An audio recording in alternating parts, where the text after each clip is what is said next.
Hey everyone, welcome back to the channel and welcome to a new reaction series. So today I'm going to be watching, reviewing, and reacting to Season 3, Episode 1 of Jessica Jones from Netflix. So, I watched the first two seasons of Jessica Jones when they came out. I'm a fan of the Marvel series, so I tend to watch as many of them as possible, both the series and the films I've watched. And I think, like a lot of people, I was in love with Season 1 of Jessica Jones.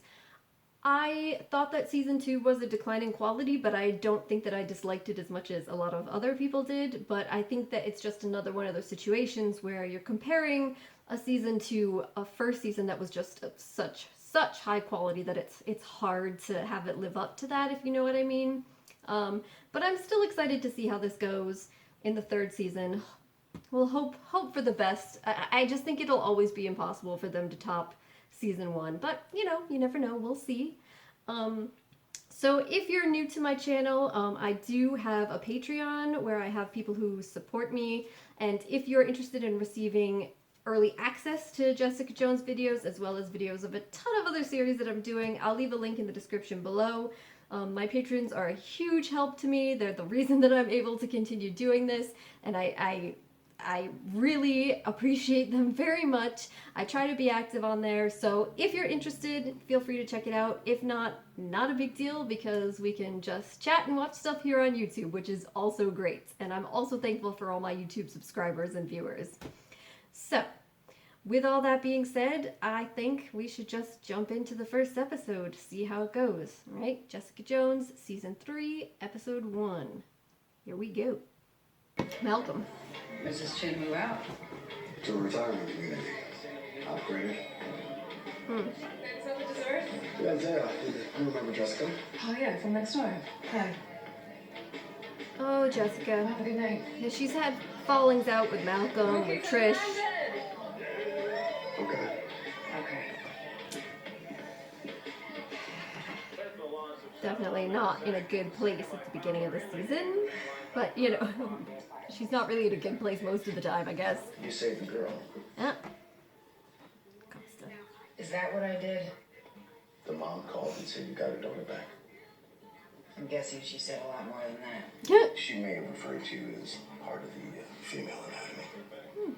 Feelings mutual. Nobody forced the case on you. I just mentioned it in passing. Next time, in passing, maybe mention someone worth helping. Assholes need saving too. Or bigger assholes. It's a sliding scale. I don't want to be here any more than you want me here. But 24 hours ago, Trish just fell off the map. What a hideous piece of furniture. I love it. Well, I should have seen it coming. Of course. For appointments. Distracted. Out all night, she won't say where. But she has never missed work until yesterday. She could be using again. Or in danger, or worse. If that's what Trish wants to do, then that's her business. I will pay you. No. Please. Something's wrong. No. I have no one else to go to. The police would be an obvious choice. But you're afraid that would get out. Always protecting her brand. Yes, because that's all I can do. But you can do more. A lot more. You explained, I listened. Get out. I know something happened between the two of you around your mother's death. But Trish had nothing to do with that. Don't talk about my mother. Yeah, she did. I understand. Family is family. But Trish is your family too. Nothing can undo that. You have a chance to save her life. Been there, done that. Get out.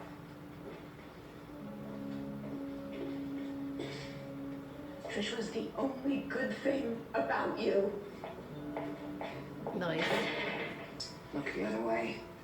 Go on, look over there. You'll never even see it coming. Stop it. These are hard to get. How many do you think it would take? Alright. I don't know. Jessica, I get that this wasn't a It's too cool thing many. that she asked you to do at all, but Blow the let's... surprise. Not enough. Let's Probably maybe just puke it up. scale it Hey, back if a you're little. lucky, maybe you'll choke on your own vomit. What, do you think this is funny? Let's give it a little test run. You don't know what this is like. You're I gotta get it right. Get it. Not too far.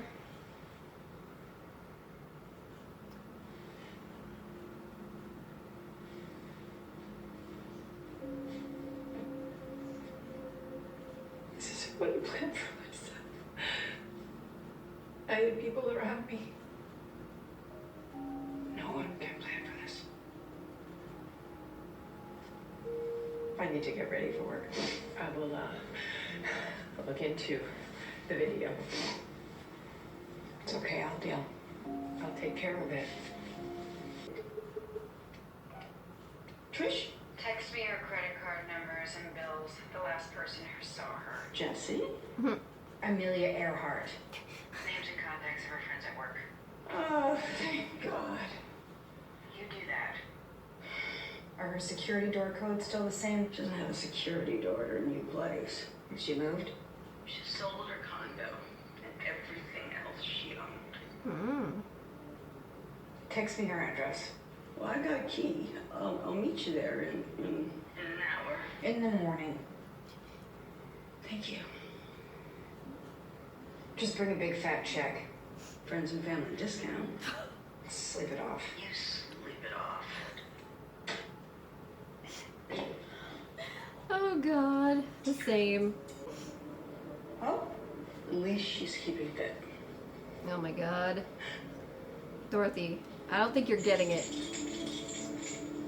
Blood. What? Oh my god. Oh god. Shh.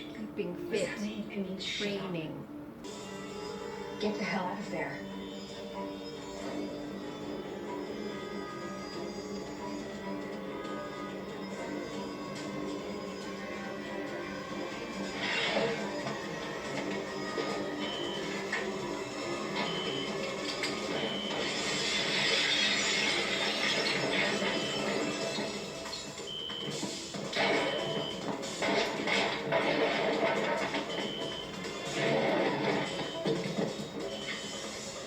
You're that power chick from the video.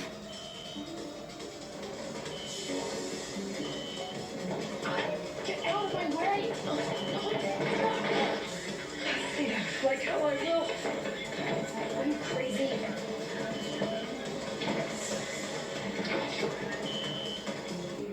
Except when you had a gun pointed at your head, or are you bulletproof too? No, Thanks. That clears things up. I'm late for work. As what? You're a cat burglar? Excuse me, a super cat burglar? I wasn't stealing, I was getting justice. Or trying to. So, Carl's near-fatal experiment worked.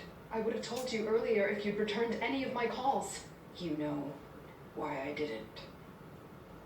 You let that prick get away. There is a sculpture in his safe that would have linked him to an assault. The safe with the gun in it? Yes, that's why I triggered the alarm. I knew he'd go for his gun. That's the most moronic plan I've ever heard. I have been tracking that asshole for weeks. And now he's gone.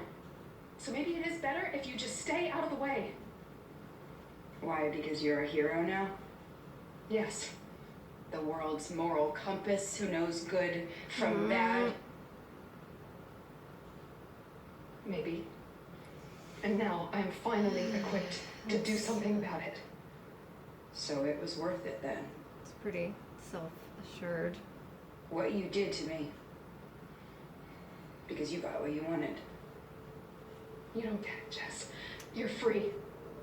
You always said you didn't ask for this, but I did, so you can stop trying and feeling guilty and inadequate. I don't need you to be a hero. Nobody does. I've got it covered.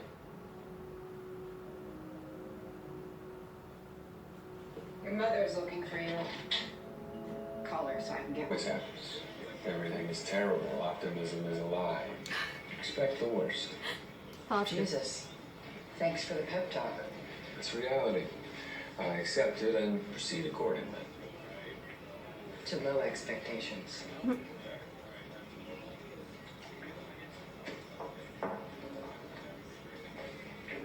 What the hell are you doing? Dinner. Yeah, right. upstairs, kid. His dad and ex-wife get arguing. Maybe he'll go away.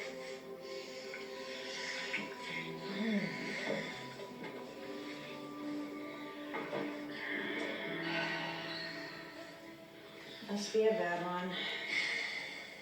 Well, maybe he wants a burger. I gotta get started.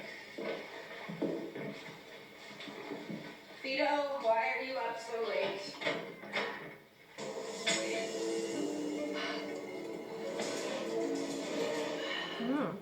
Didn't see that coming.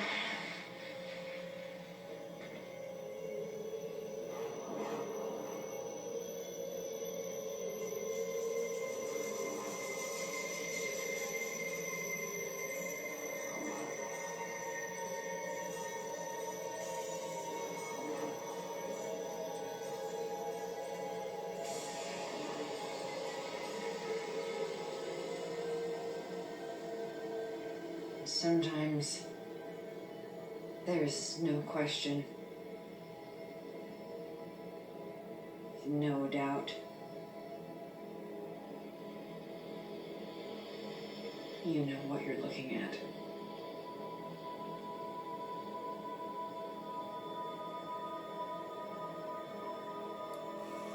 You know exactly what to do.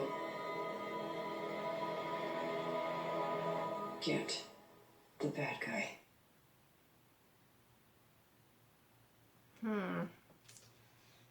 All right. Well, that was the first episode of season 3. Quite the ending there.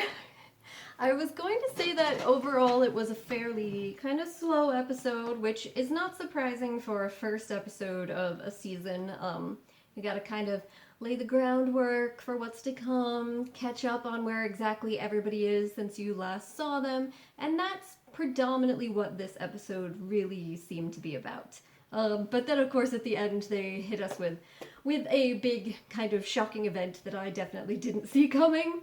Now, I'm sure that she's going to be physically okay because she's Jessica Jones and the show is about her, and they didn't end it with her like passing out. They ended it with her saying, you know, what you have to do is get the bad guy. So it seems like a lot of it may be focused on her trying to figure out who attacked her and why and going after that person. So we'll see if that's what happens, how it goes. But then a lot of the other things in this episode, as I said, were really focused on just kind of catching up with all the characters.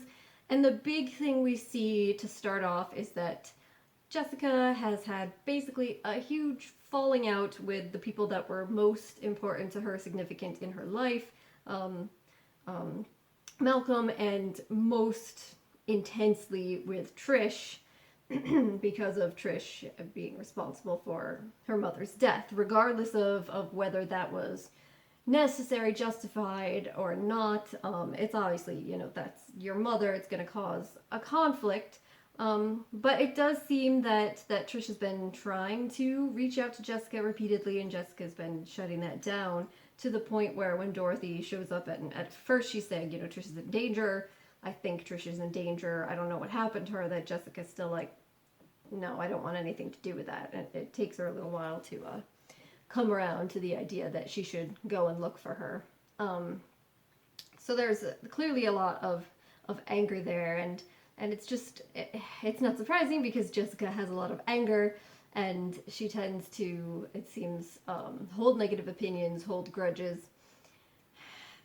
It's just kind of harsh the way that she seems to kind of just cut people out at times, and I do understand it's hard for me to say or judge one way or the other, because not just about the fact that it was her mother, but she's obviously someone that's experienced a lot of serious, severe trauma in her life, and that can have a huge impact on your ability to attach to people and trust. And then if someone you trusted does something that hurts you, I understand, but it just seems hard.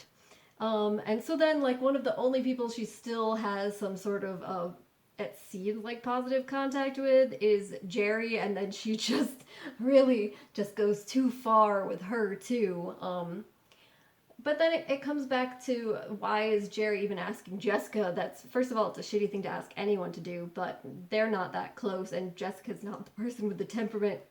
But I think, again, that also comes down to the fact that she has kind of pushed away or alienated everyone that she cared about as well, too. Or, you know, got killed, but just like Jessica. So there's some similarities there that's interesting to consider and think about. So that was an interesting scene. But yeah, so mostly just laying the groundwork, and as I said, I'll be curious to see both what's happening with whoever it is that attacked Jessica, but also I'm going to be really curious to see about her and Trish, because I think that obviously is going to be a large theme of this season, is their relationship now that Trish has some level of powers, not like Jessica, but some degree, and that she's out there actually trying to be a superhero.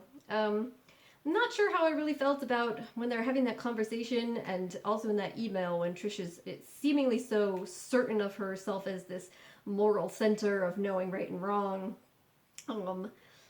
Yeah, and just blatantly like, I'm a hero now. And that really, I mean, it aligns with how Trish has acted in the first 2 seasons, definitely, but it's just, there's kind of an element to it of extreme ego and self-assurance that you gotta maybe kind of scale back a little, like Jessica has to scale back her kind of anger, grudginess, and Trish has maybe gotta scale back her high and mighty morality-ness a bit, and maybe if the two of them could meet in some sort of center place, that they'd both be a lot better off, I think. But we'll see what happens. I'm sure that there will be plenty of things to come. So, but overall, I thought it was pretty good. So we'll see what happens next time around. So, what did you guys think? How'd you feel about this episode? You excited for the rest of the season? Anything that you think that I missed that you'd want to talk about, please do let me know in the comment section below, or if you have any questions for me. Other than that, I'll just wrap it up here and say thank you very much for joining me, and hopefully I'll see you next time. Bye.